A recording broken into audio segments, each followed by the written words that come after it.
I hear him. And Dave, you can unmute yourself and let's get going.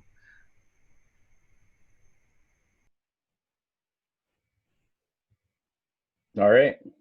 Thanks, Jim, for hosting and clicking all the buttons and trying to get everybody to name themselves correctly. It's a little bit like herding cats, so the cats are pretty cooperative once they figure out what's going on. So thanks, everybody, for joining. This is our club meeting for Saturday, June 20th, the official start. President's report, I don't really have anything except we're going to get into field day details. And of course, we're going to have a presentation related to field day today. So we won't listen to me babble any more than we have to. Let's move on to Phil. Phil, hopefully I'm not too quick for you.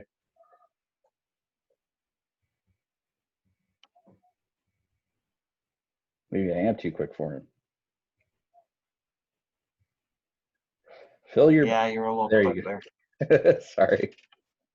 You were a little quick there, so if you get to move on to the next one real quick while I finish up here. Okay. Do we need to approve the minutes? So yeah, I can do that for you. Is there a motion to approve the minutes of the last general meeting as published in the relay? If so, raise your hand. So moved. We got Al, and I saw Michelle. I'll second. All right. Did you get that, James? Who seconded? I think it was Michelle. Okay. Got it. All in favor? Click yes or no. All in favor or against? Click yes or no, rather. You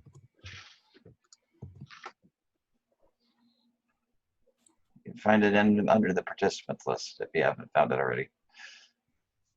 Please vote if you're please only vote if you're a member.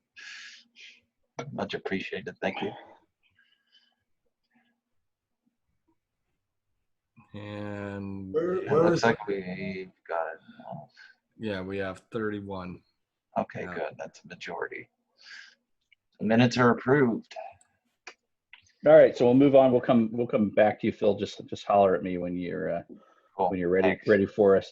Much appreciated. Jim KE7JIM, would you like to give us an update on from the treasurer and let us know how the audit went? Okay. On Tuesday of this week, the swap meet audit committee hosted by, or the leader was Sam N7RHE. We did the audit and it was about an hour or so. Had good participation, lots of questions and things, and we passed the audit.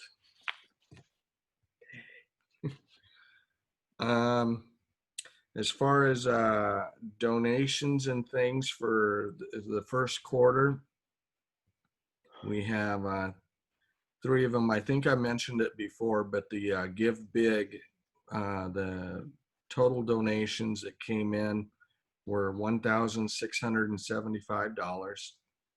The first quarter for Amazon was $45.59. And then we also had a Benevity donation of $375. The Q1 of Fred Meyer's was only $5.95, so they're not going to send us a check until we reach $25 or more. Refunds. We got lots of refunds because we've canceled a bunch of things.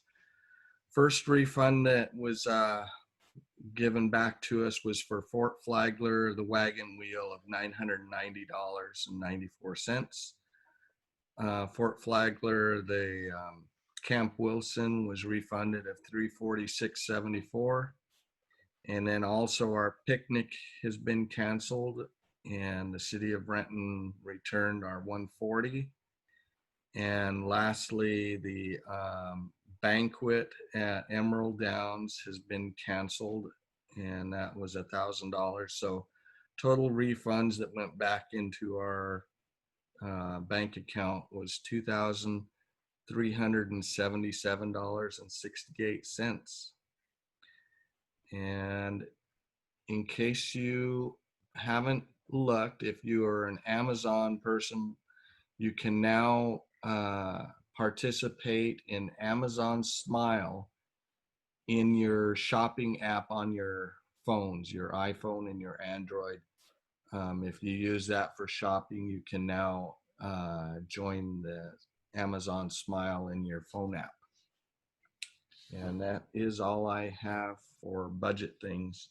I do have, for good of the order later on, SIG reports. Back to Net. All right, thanks for that, Jim. So moving on to, I'm assuming Phil's not ready. Still not ready, Phil? No, he's still. Are you ready? Yeah, All I can right. do it. It's like I'm pretty sure we do have a quorum just by a glance. Yep. We do have a quorum, so we can vote on our new members here. Oh, well, hand it Fantastic. back. Hand it back to Phil if you're new or you don't know what's going on. I realize we're not doing a great job. Phil is our vice president, so All right. he will be. He handles the incoming members, so we'll be doing that. Thanks, Phil. Yeah. So what we're going to be doing here is we're going to be introducing our prospective members here. We have 3 of them for today. And let me get up my spreadsheet here. There we go. And we have, first one we've got is Steve, N4MRN. Go ahead and introduce yourself and say hello to the group here. Hello, group. Yeah, my name is Steve Jost. The last name is pronounced Jost. A lot of people get that wrong, but that's okay. I've been a ham since 1984. I was born and raised in Pittsburgh, but my job with Westinghouse transferred me to Miami, and that's when I got licensed in Miami in 1984. And then I moved from Miami to Seattle in 1990, and I never changed my call, so I'm still N4MRN. I'm an advanced call. I've been away from HF for a whole bunch of years, and I recently just got back into HF here last October and been extremely active on all the HF bands. So I'm studying to take my extra test. I was going to do that today, but I just didn't make the test today, so I'm going to wait and do the next pool. So that's a little bit about myself. And I've heard about the Mike and Key Club for a long time. When I first moved here from Miami, I did go to a few of the Ham Fest, and somehow I must have got on a list because every year I get the advertisement for the Mike and Key Ham Fest. So somehow I'm on somewhere. So I decided to make a formal plea to become a member of the club. It sounds like a really good club, and I'm really excited. Well, great. Thanks for joining us and coming on board here today. Anybody have any questions or comments for Steve? Go ahead and Steve, what brought you back into HF after so long? Well, that's a very good question. So I work downtown Seattle in a computer place, and we hired a new sysadmin there. He's about my same age. He's also an MK7VE. He's up in Murraysville. And we just hit it off and started talking about ham and HF and reflecting back on the first days from the Crystal set. And I said, go to hell, Ralph. You and I left parallel lives, right? And so we started going out every Friday after work. We'd go for a beer, let traffic die down, and drive home. And he actually inspired me to get back into ham radio. And I'm actually kind of mad at myself for being away from HF for so long. So that's what got me back in HF. I wasn't away from ham radio. I was pretty active in 2 meters and UHF and such, but to actually string up HF antennas was something I didn't think I could do in my little lot here in Covington. But then I started talking, people said, no, dude, you need to draw it out, figure it out, right? So I have an inverted L for 160. I barely got it to fit in the diagonal. I have an inverted L for 80 and then a fan dipole for 20 and 40. And it's like, go to heck. 20 years I sat here thinking that I can't get on HF, and it was actually possible. So I am extremely excited. Great, thank you. Wow, that's fantastic. HF is fun. Anybody else have any questions or comments, concerns? Go ahead and just speak. Unmute yourself. Where in Pittsburgh are you from? Coriopolis, Moon Township, if you're familiar with that area. So I'm 59. I'll be 60 here in August. Was born in 1960. So I was pretty much raised in Coriopolis and Moon Township area. Okay. I'm from Greensburg, Pennsylvania originally, so that's why I asked. Oh, okay. Yeah, yeah. So yeah, I live by the airport in Moon Township. Okay, cool. Okay, great. Anybody else? What Ivy isn't going to ask about what he's doing for field day? That's David's job now. That's good because I want to learn all What about anyone's doing for field day. my friend Ralph that I referred to, KE7VEE up in Marysville, got me back in. He's very active in field day, and I know about this much about field day, so I need to learn about it. I want to participate. I think when I signed a membership form, I think I clicked all those boxes for what I'm interested in, for participating, helping set up, and all the field day activities. So I have a lot to catch up on. So I don't have a direct answer other than I'm extremely interested, and I have to find my niche in that whole field day situation. So I did, real quick here, I did have my own first kind of a personal field day. Valerie and I went out on camping. She really likes the camping, so we went out and camped in the National Forest on Memorial Day and in Cle Elum. And I bought a new mobile HF rig, Yaesu F2 981, I think it was, and actually string up some zip cord up in some trees in her camper and made a lot of contacts. And I realized that they were 2,300 feet up there in Cle Elum. So that was the extent of my field day. That was a lot of fun. Oh, wow. That sounds like fun. It's like doing field day on the field is a blast. Okay, so is there anybody else? Last chance. Yeah, Mark here. Okay, go ahead. If anybody looks at your QRZ page, you could be Mr. Antenna Elmer. That's some awesome work there, bud. Yeah, thanks. So when I was in Miami, I did a lot of CW. I mean, a lot of CW. That's all I did was work Europe on CW. So I did very little phone. And all I had in Miami was a 14 AVQ vertical. And down in Miami is pretty flat. So you put up a vertical and you get the resonant radials, and you're talking everywhere. And I just left it alone. So I never did beams or wire antennas.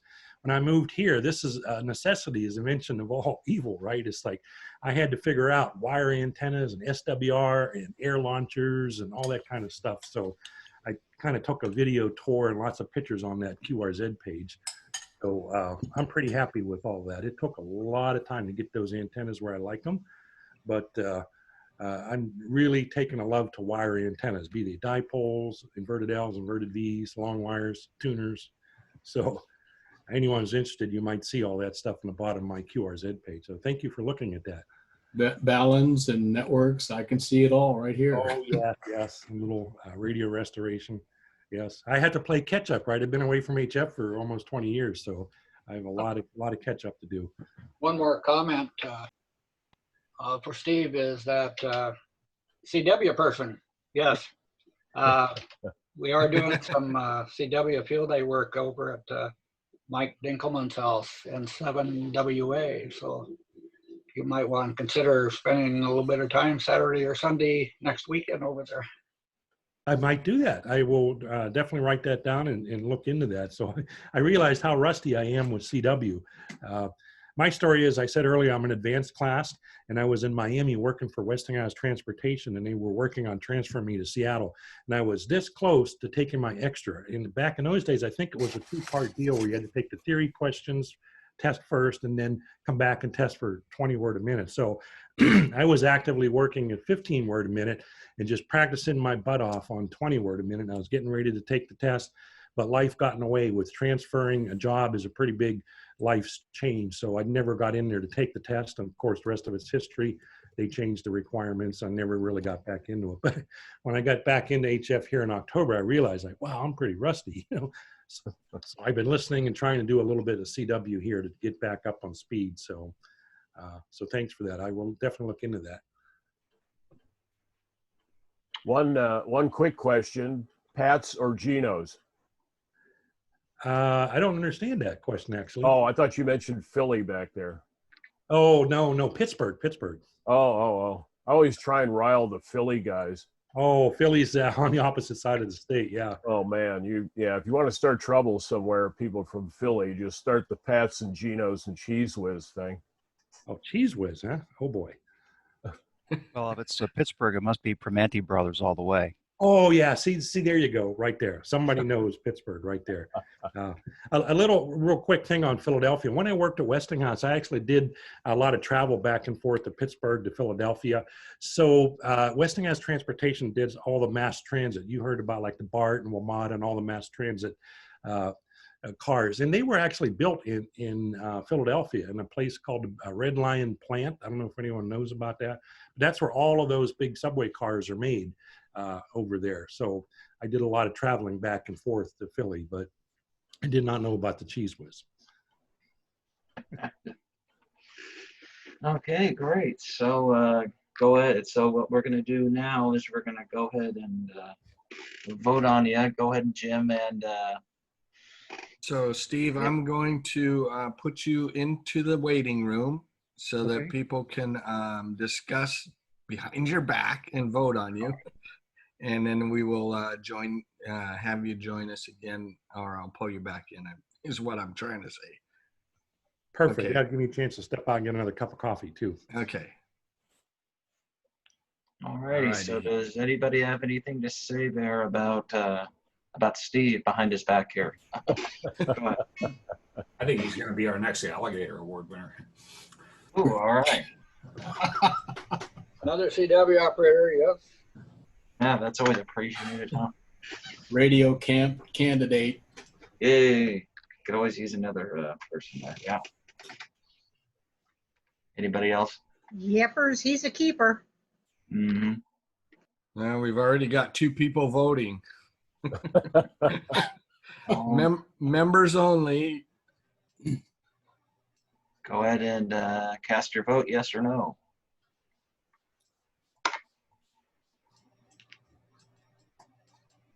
I don't see it online. So click on the participants, and down at the bottom of your participants thing, you'll see the yes and no. Or chat. Like under the participants list, yeah. Yeah, under the participants, not in chat. And we've got 50 people. So So he's the in. A's have it. All right. Okay, I'm going to add him back in. Go ahead and let him back in there, Jim. Great. Okay, so it looks like you're in. Clap. Yeah. Yay. Welcome. Thank you. Thank you. I'm All honored. righty. So what we're going to do here is going to go to our second of 3 prospective members here. And that is hang on real quick. Hey, Steve. So when you get a chance, can you go up to the Mike and Key website, and under memberships, you'll see the new and all of that stuff where you did it, and you can pay for your memberships. Just go ahead and go under the renew section, and we have PayPal or Square. And if you don't want to use those 2 online, you can send us a check to the post office box. Perfect. Yeah, PayPal will work. I'll do that right now. Thank you. Okay, thanks. Thank you. Okay. all right. So we've got another prospective member to consider here, and his name is John Swafford, and then his call sign is KC7JZO. Over to you there, John. Go ahead and tell us a bit about yourself.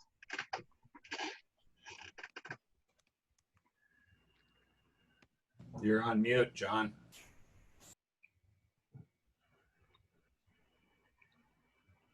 Okay, is that better? Yeah, gotcha. Okay, well, I started out saying that it's following the Super Ham there. You know, that was a wonderful story. I basically have been a ham for, I don't know, the last 10 years or so. Actually, probably 20. But I grew up in the ham radio in the Seattle area from the time of my youth. My father is W7MEU, same name. And we were instrumental as I was growing up in putting repeaters in different places. Don't know everybody's last name, but Gary was in charge of one of the repeaters, and we followed him around quite a bit, and some of the old hams. I have got my son involved in ham radio, and and also my daughter and his wife, and we don't do a lot of anything but a family net, and we are on and listening quite often, and we use it for communications between us. I was redoing, my father's now in assisted care, and so I go and see him all the time, and he's still active and wants to keep track of everything at 96. And he went to the meetings all the time. So I was redoing his membership, and there was a box check there that said family membership. And so I checked family, and then I've talked to the treasurer and everyone and said, I would love to be involved. I've been to some of your classes over the years. There was a class on computer networking that we came down for that was done where you used to meet in downtown Renton. So it's more along the lines of we're active, but we're pursuing more with the communication and trying to get back into it. Like I say, I've grown up with it, but I have not, pursued it as much as I could possibly, but I would really like to get back into it. And I felt that being involved with the club would be a good way to do this. Well, fantastic. That's really good. Really good to hear there, John. And we welcome you here. And does anybody have anything to ask John? Go ahead and unmute yourself and ask away.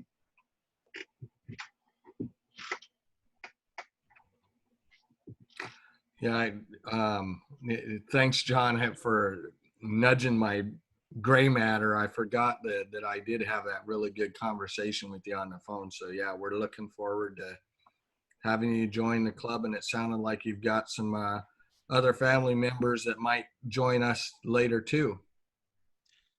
I've got a couple that were supposed to have been signed in already, but life with little kids, they get tied up. But my son KC7 KTR is and my son-in-law are also. My son-in-law has actually was involved with the Bud Bills for quite a while, and I don't know how many you know Gene and Liz. And then I was always a silent participant in helping set up when they would work the Seafair and do the work down the Seafair run. I built a lot of the equipment for Gene to hold his antennas up, and and worked in the background. They were always trying to get me to come down and dispatch, because I used to dispatch for the Boeing company on radio all the time. But I've been aware of the club for a long time. I've just always been, I'm a in the background type of guy, that builds antenna mounts and that sort of thing. So.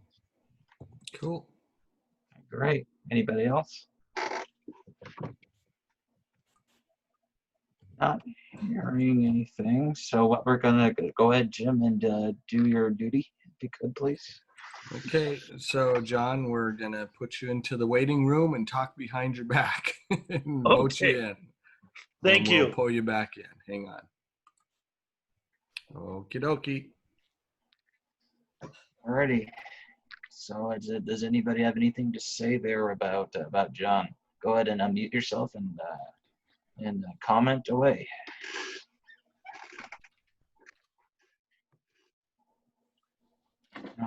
Jim, anything else you want to add about him?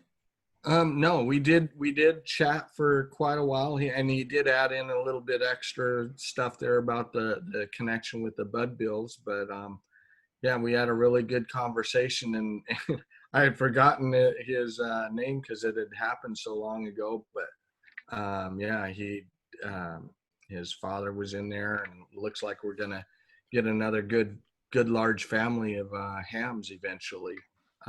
Right. Once things settle down and they can all get time to do things. So I like that he's been lurking and now he's going to join us, so that's a good thing. Yeah. As a dispatcher, he'd make a great net control host. True. From Michelle. Hey, Phil, Yeah. Can you repeat his last name for me? Yes, hold on. I have to go back and Swafford, I think. Yep. Yeah, Swafford. Thank you. Yep. Okay, anybody else have any other comments? Not hear anything, so what we're gonna go ahead and do is click yes or no and go ahead and vote. I just sent a chat message to Jim, but I'm ready to vote.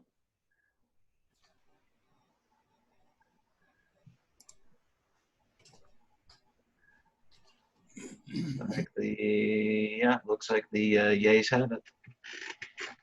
Bill, do you see the number on your screen? What number? Okay, you got 47. So you just see a whole bunch of green. Yes. Okay, so I will clear and add John back in. All right.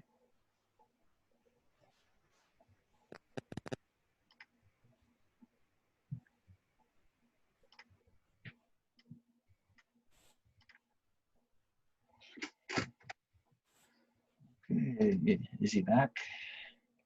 John, welcome to the club. Yay. Yay.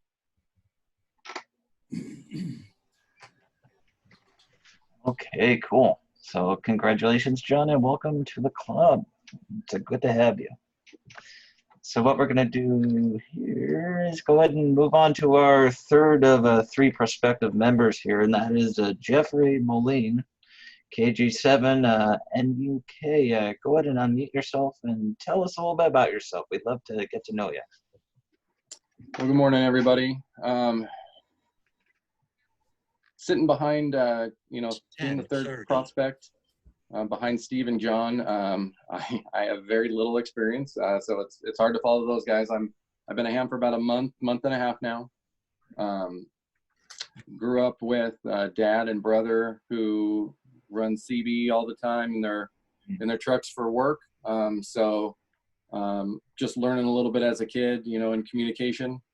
Been really enjoying that. Very technically savvy. Have a friend who I work with, Scott Casanova. He's a member of Mike and Key, KC7 UOC. He kind of been poking and prodding me to get into ham and communications. And since COVID and the looming end of the world, it seems that communications and comms is kind of like the next big thing. And when cell towers go down, we didn't have a backup plan for our family. My wife and I have been married for coming up on 15 years. I've got a 12, 11, and a 10-year-old. We didn't really have a kind of a communications plan. So Scott was kind of poking me in the direction of ham. We kind of got into GMRS. I got my GMRS license for our family, so we can communicate on those channels with my tri-band handheld. And just getting to realize, talking with Scott, how much communication, how far you can go. It's kind of intrigued me. I'm basically like an empty sponge, just soaking up as much as I can, as quickly as I can. And so Scott pointed me here.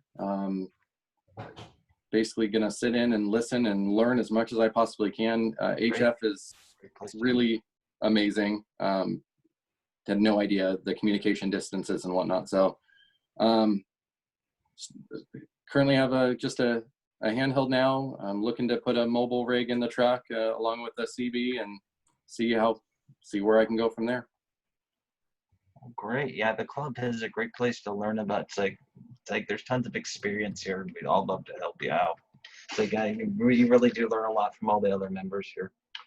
Anybody have any questions, comments, concerns there for Jeff?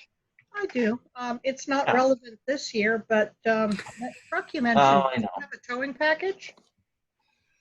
It actually does. It does. We got a fairly new to us 2017 Tacoma with the tow package. So Okay, David, take note.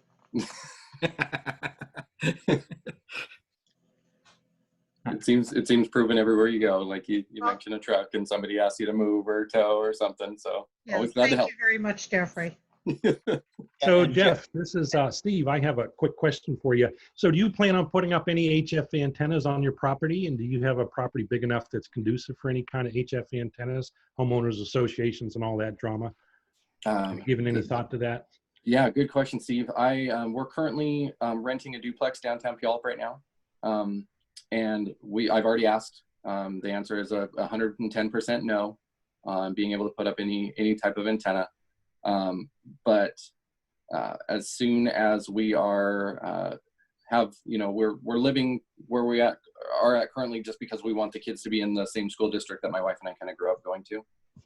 Once the kids are more, I would say, out of the house, we're going to look for some property, and boy howdy, there's going to be some antennas on there for sure.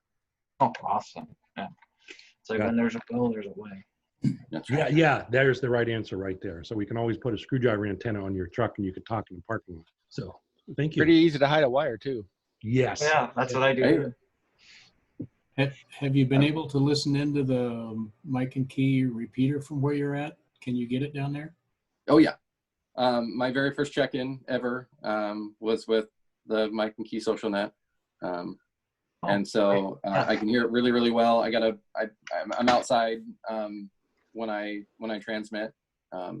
It's a lot better than obviously being indoors. So I have a pretty decent HT. I have at least for my knowledge on it, I have a Anytone 878.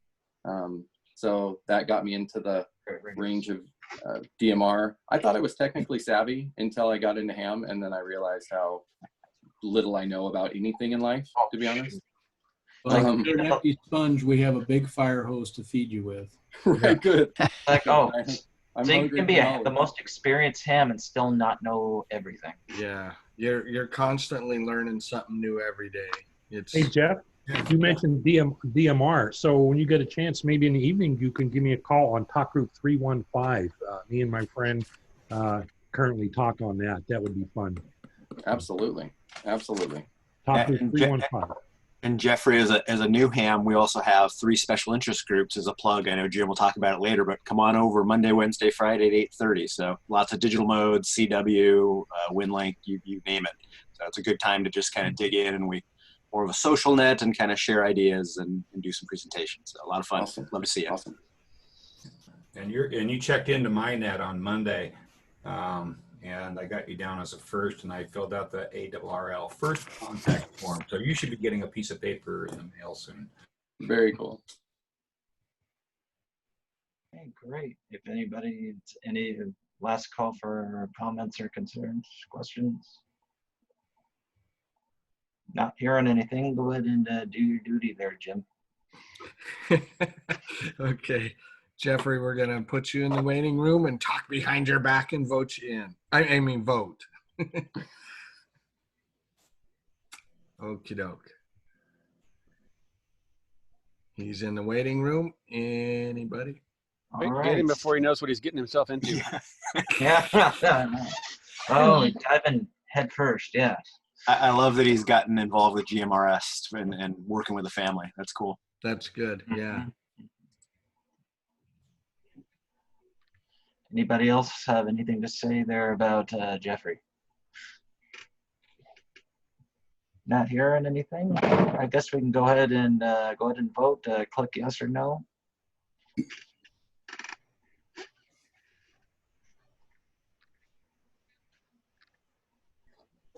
You're at 40, 43, The A's have it, 45. so go ahead and welcome in back in there, Jim. All righty.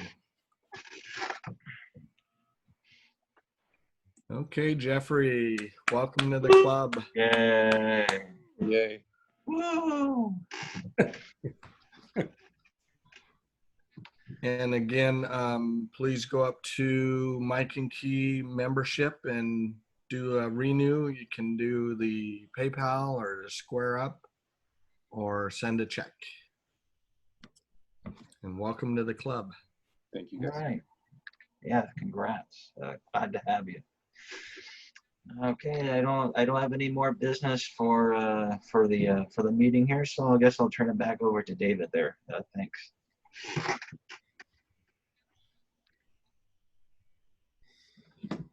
I have to unmute myself.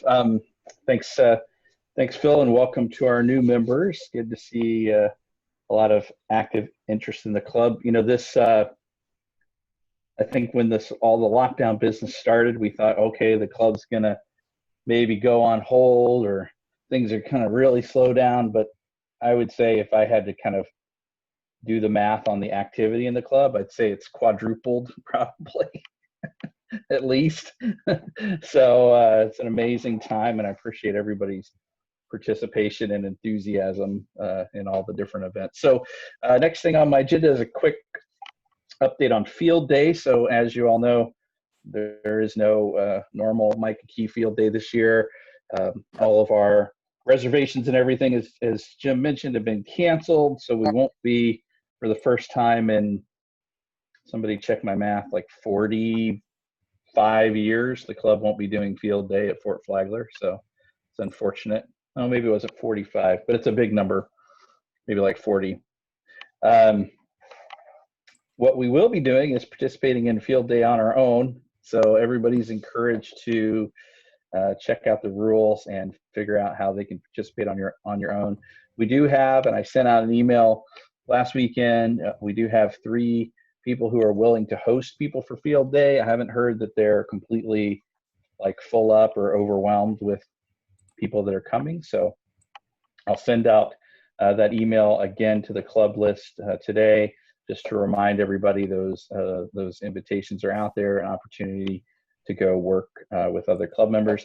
And then of course our presentation today will be an update on field day. So we're going to talk to you or show you how to log field day contacts and how to report your results to the ARL. And we'll also try to answer any questions you might have about field day. So that'll be our program for today. So let's keep things moving with this, the business part of the meeting. Hal, would you like to give us a radio officer update? I know there's been a lot of activity with the repeater over the last month or two. Yeah, we've got the repeater back up and running after the batteries that we had up there, the backup batteries for the repeater, which we had to disconnect and when the charger went bad. But the battery was still supplying power to the controller. Well, it finally died. The battery finally died. And so we lost the controller and so the repeater wouldn't work. So I made a quick trip up there and installed a 12-volt power supply and got the controller back operational. We have a new courtesy tone that sounds more like "duh" now, so that's really kind of cool. I kind of like that new courtesy tone. Anyway, a little bit of humor there. Yeah, yeah, it seems to be very prominent, more so than it ever has. I've ordered coax. It is here. As soon as I get the connectors, we will be making up the link to coax here. My neighbor Jim, K7ND, is very proficient at putting connectors on, so we will be doing that. And testing a cable out before we go up there. And at that time, we will go up, plan a trip up there to replace the coax, and fingers crossed that helps out on our noise situation. The battery charger, we got a used one off of eBay, and it has arrived. And so I'll be getting with Scott, and we'll make a trip up there, or it's not Scott, but Steve, and see if we can get that installed and checked out and see if it's performing okay. There's no way to really check it out without putting it on a couple batteries up there. Steve sent me a text the other day indicating that that Scott would like to take a crack at trying to fix the original battery charger, which I don't think is going to be a big problem. I think it's probably just blew a diode, and it's probably part of the protection circuit. I don't know for sure, but because I don't have a schematic of it. So even if that is the case, then if we can get back up and operating, then we'll have a backup. And that's about all I have regarding the repeater. Love seeing all the activity on it, so that's great. The nets are fine, super. So really, really kind of cool seeing, and I echo the comments also regarding the club activity. So everything is coming together nicely. So we might have some lessons learned when we get back to operating as a regular club, and things that we might continue on to keep our activity up. But I really like the enthusiasm of a lot of the members with that are involved. Any other questions on the repeater? Yeah, Hal, Sam Sullivan, did any of the other tenants have any damage from that event? No, the only damage was the when the lightning hit, it took out the battery charger. That was it. Jim also has his hand raised. K7JGM, did you have a question? Hang on. There we go. Yeah, I just was back when David was talking about the potential decline in club activity and how it is upsurged massively. And I just like to literally take my hat off to the leadership who have made that happen and the membership who have jumped right in. So thank you guys. That has been very impressive. So a quick question. Somebody had mentioned that the new members and the activity has quadrupled. Over what period of time was that noticed? Well, quadrupled is just, yeah, since the beginning of that. So we're doing a bunch of things that we weren't doing before. We have a daily Zoom. I think people are still on it. It's wicked inconvenient. It's at 5:30, so I'm always making or having dinner at that time. So I don't normally join it, but we have that. We also switched to having a daily social net on the 2-meter repeater every day at 7:30. Activity on our weekly technical net on Wednesday nights has been strong. We're typically seeing more than 30 people check into that net. We've also been having the 3 times a week special interest group meetings, Monday, Wednesday, and Friday, I think Friday. It is. Yeah. So if you kind of compare that to, I think before all this started, I can't remember if the social net started before the lockdown. Maybe they did. They started around that time. I mean, prior to that, kind of the official club activities were 1 net a week and 1 club meeting a month, right? So I don't know, maybe my math's off. Might be more than 4 times. Mark, W7EAZ. Yeah, question for Hal. I'm just interested to know, what are the possibilities that, I know you got a coax to go to the antenna. Is there any possibility of any bad signal intrusion of the connections on the duplexers and from the transmitters, et cetera, et cetera? I'm just wondering if all of the potential input places have been looked at. Oh yeah, many times over. The only thing that we do know is we have a high SWR on the coax going to the antenna, and that is confirmed with a dummy load on one end and only a signal source on the other to, in fact, it was Jim's analyzer. So we do know that we've got a problem with that coax, and if there's a problem in SWR where it's not a short, but it could be very well be a rectification point. So okay, thanks. Good enough. Our fingers, but we've all the rest of the equipment, the duplexers and everything else is all checked out just fine and stuff. So okay, we also have a question from Randy, K9 Victor David. Go ahead and unmute. Sorry, slow fingers. That's okay. Basically, it's along the same lines of the club activities, whatever, and the increase. 2 questions. Well, 1 request and 1 question. The question is, have we seen an increase in general club meeting attendance by having the Zoom meetings? And the request is, when we finally do get to go back to normal, can we please set up something to where people like me and Dean that live way far north can actually get a Zoom meeting so we can attend? That would be nice. I don't have a problem having a Zoom when we get back to having regular meetings again. I think it is a good idea, but I'll let the president give the official answer. Yeah, actually, not saying I'm like a extreme visionary or something, but we were actually casually discussing this before the coronavirus thing. I think maybe starting in January timeframe, I was starting to look into what it would take to, at a minimum, live stream the club meetings. But I think now that we've had the Zoom experience, we would want to try to figure out some way for remote people to participate. You know, we probably would want like to be streaming it with a good camera and a good microphone for the room, and then maybe have somebody kind of man a desk at the back of the room.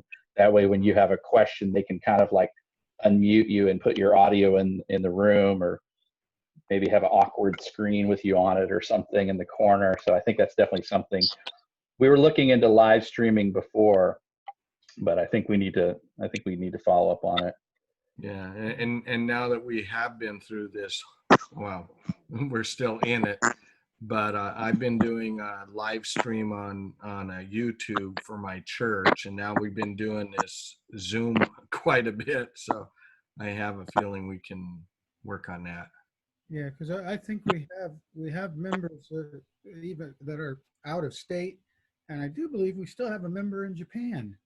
Yep, so he's still I there. mean, they could possibly join the meeting as well. So I just think it's a good idea, and I absolutely love that we're doing it now. So Yeah. Thanks. Yep. Sam, N7RHE, you have a question, comment?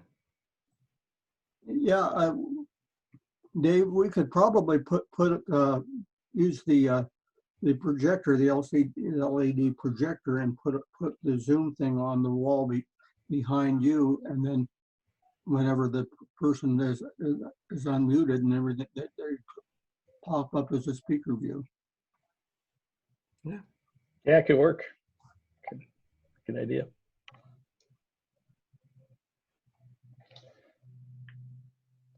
All right.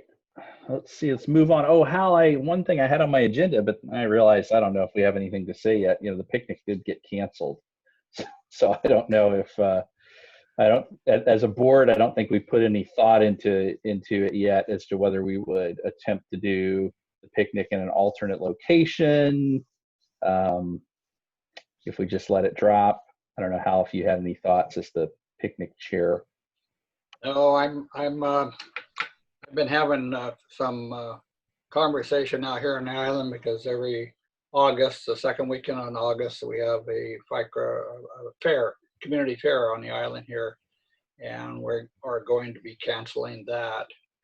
Even if we're in phase 4, we're still at a position that we won't be in phase 4 for very long.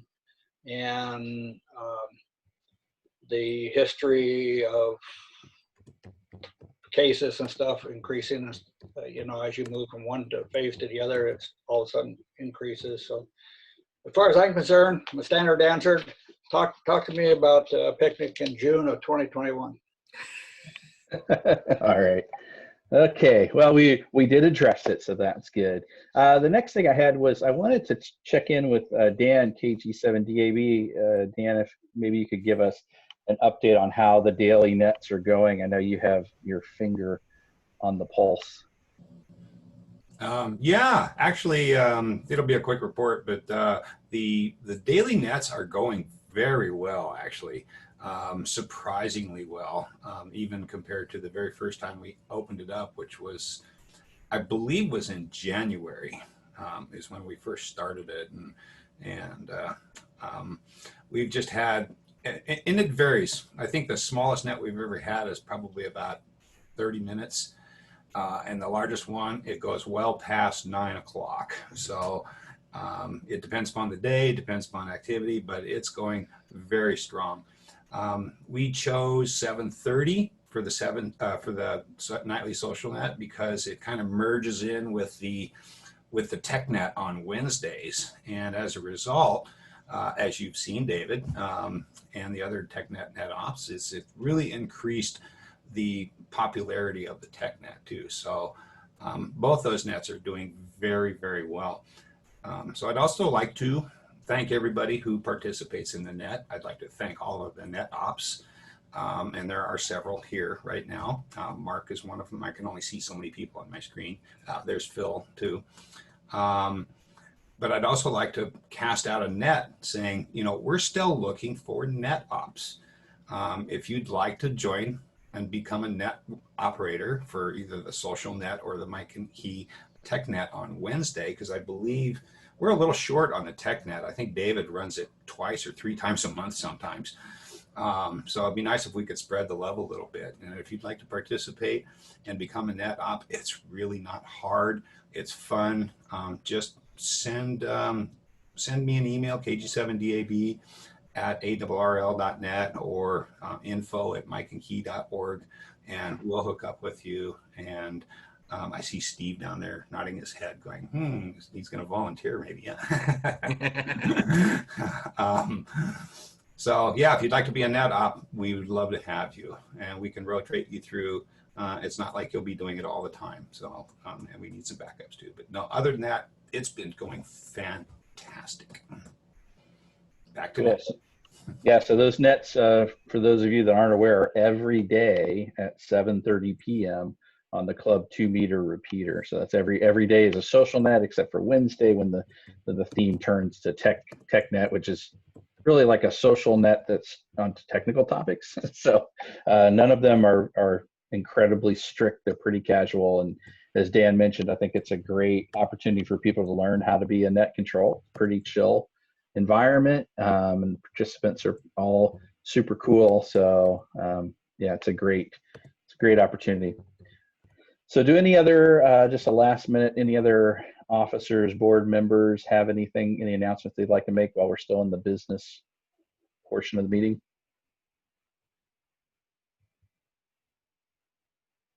Okay, hearing none.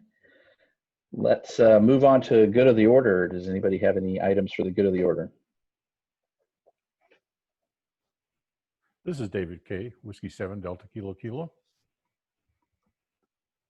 Go ahead. I assume we published a new event guide, Peter guide this year for the swap meet. Are any of those available for those of us that didn't attend? Yes. I'm the editor of the booklet, and I have the supply. I'm in the north end, though. I'm not sure where you are. Obviously, our normal distribution has been halted. But yes, we do still have a good stock of them, in fact, because of cancellations of other things. Just a matter of getting them to you. Where are you located? I'm down in the Maple Valley, Renton area. Robert, can we send him a PDF? Hey, So I'm in Renton. If you drive down the Maple Valley Highway, you can stop by my house and get one. Oh, okay. And I've also Connect with me later, okay? Will do. Will do. Call sign at live.com. Okay. I've also posted it in the chat room for the PDF version. Yeah, the PDF version is available from download off the website. I'll just use the PDF version. Thanks. Okay. Okay. Yeah.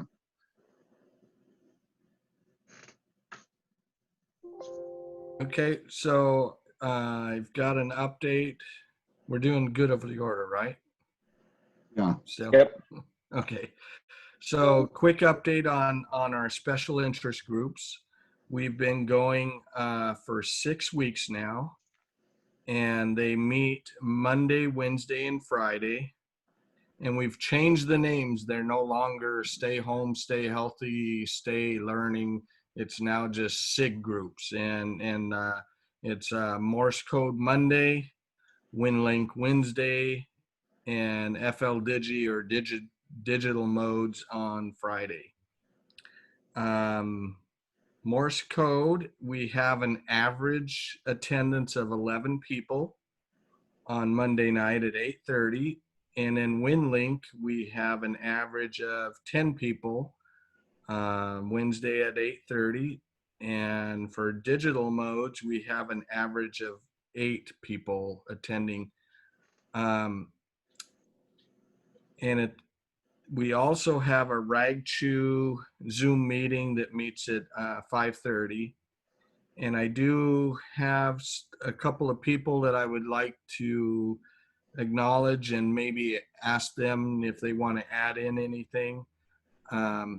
Jason KJ7GLB has been helping with WinLink and Digimode, and also Mark has also been helping out with digital mode. So if you guys have anything to add, please come now. I would say, everyone come on out. It's, it's a lot of fun. It's social aspect along with learning more about the technology. And, I think as some of us have mentioned, no matter if you've been, a ham for eons or just a short time, it's a great time to ask questions. It's an interactive discussion. We had a new member join in the WinLink Wednesday, and we helped working with her, and everyone kind of comes together. So it's a lot of fun, and always taking ideas, especially for the digital mode Fridays, and tons of stuff to learn and go over. And I've been trying to post notes certainly for a couple of the meetings, so that if you can't make the meeting, at least you get links and shortcuts to some of the topics we're discussing. So hopefully that's helpful, and hope to see you there. Usually we go for an hour, hour and a half, give or take. I think we all by about 10 go, all right, it's time to go to bed. So good stuff, but it's been a lot of fun. Mark, what do you think? Yeah. Oh, you pointed at me? Yeah. Oh. Anything to add? I would consider myself one of those hams that is well seasoned, whether it's pepper or salt. However, last Wednesday, Jim showed us a new rabbit hole. Believe me, ham radio is going in every direction. You have a special interest, this is the place to come to bring your interest, and we will do our best to help you pull you through that donut hole to make ham radio fun for you. I cannot believe some of the new features that are going into ham radio these days. It's science fiction. Yeah. Thanks. And all of these special interest groups, they're open to anybody and everybody. You don't have to be a member. We invite, and thanks to Jason and others who have mentioned it. Dan has also mentioned it on different nets on that I've heard over the last few weeks. And so it is open to anybody. Come and join us at any time. And yeah, it is a rabbit hole. There's an awful lot of fun stuff going on. Lots of different things to go and learn and share information with. George has his hand up. Go ahead, Yeah. George. Yeah, I wanted to mention that I've developed a real interest in Vara with WinLink because it offers huge increases in speed. I know we've used it a lot with a lot of the stuff with Seattle ACS.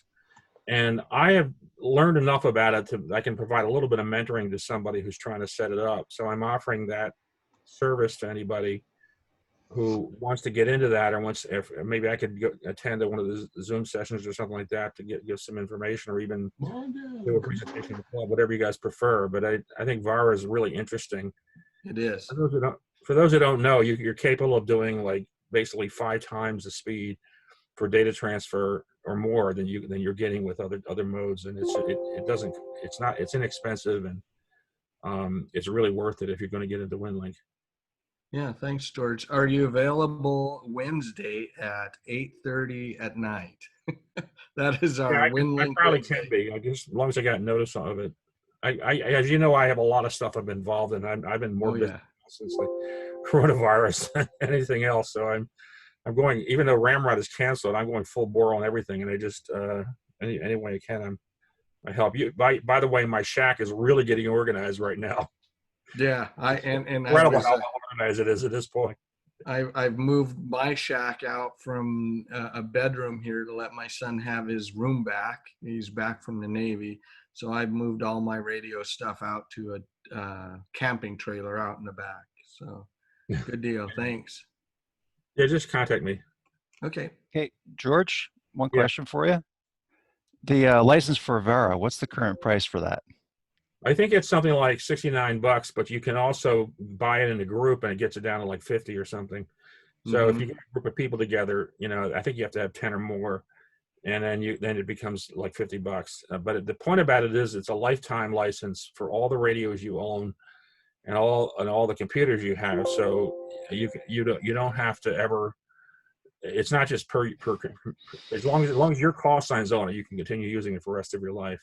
Gotcha. Well, if you try to put a group together, you can put me on the list. Okay. Well, I wasn't planning to organize. Okay. Somebody wishes to do that within the club, it's a good thing. I know Mike and Key's done it. We've had about 40 people or 50 people come in that way. Oh, okay. For those who don't know it, it's just an incredible change in speed, and we're putting nodes up all over the place. They just put another node in North Seattle. There's about 7 nodes out right now already. What's We that need to called, get a George? node on the east side. I can't reach anything from Sammamish. Well, there's a new north. I don't know. There's a new north node. You might check what the ACS ones are. They're not. If you in your WinLink, are you setting MCOM as an additional option for nodes? We can certainly talk offline. I don't want to tie up the meeting. Right. Thanks. What was Yeah, that called, George? I'll work with you, Jason. George. Yes. I'm sorry, Jim. What was that called again? That Vara. license? VARA.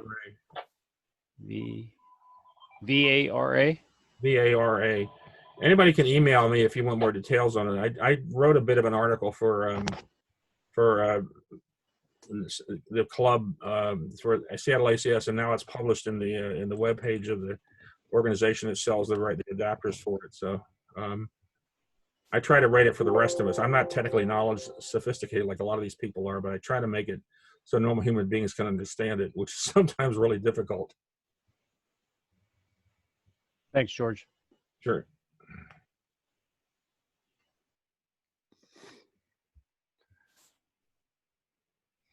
All right. Anything else for the good of the order? Yeah, this is Steve in for MRN. I'm just curious, does the club ever do any fox hunts or anything like that? The last ham radio club I was involved in was when I was in Miami, the South Florida FM Association. And every month it was a really large club. I'm talking hundreds of members. And they used to have fox hunts where people would get to practice their DF finding ability. Somebody would go out in the field and start transmitting on VHF, and then everyone would get in their vehicles and try to locate them. Is that something in this area that has any interest at all? I'm just curious. Or is that like really old school stuff? I'm interested, so let's get it going, Steve. Wow, I wanted to do that, but I've just so many rabbit holes, I haven't done it yet. Sure, okay. But you've heard of it out here. Okay. Oh, yeah, yeah. Yeah, I was involved with the old school stuff years and years and years ago, and it's a lot of fun. It was we did it on 10 meters back in those days, but yeah, it's a good thing. It's a fun activity. Yeah, and they usually set it up with pairs. So there's everyone has a pair. So you have a driver and an operator for whatever DF equipment you have, and then you have a big prize at the end. Whoever finds the fox the first, gets a big prize with some sort of a monetary prize and a big praise. So it was kind of interesting. So that was back in 1984 and 85 before all this modern equipment. So it was rather interesting. So, okay. Gee, we might have an organizer there right here. I think so. I have an automatic rabbit. Set it somewhere. It puts out my call, so it's legitimate. It's low power. I'd be glad to be part of that and bring that to the party. Okay, so real quick question on your automatic rabbit. So the transmission intervals, is it random or is it set at a set frequency of transmissions? It's at a set frequency. You can change up the intervals, and we could talk this offline if you want. Sure. Great. That's exciting stuff. All right. If we don't have anything else, then I would entertain a motion to end the business meeting. Ivy. I'll second it.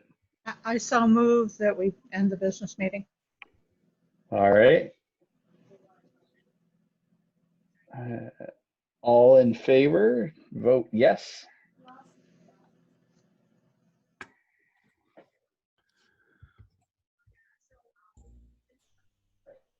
We're at 34.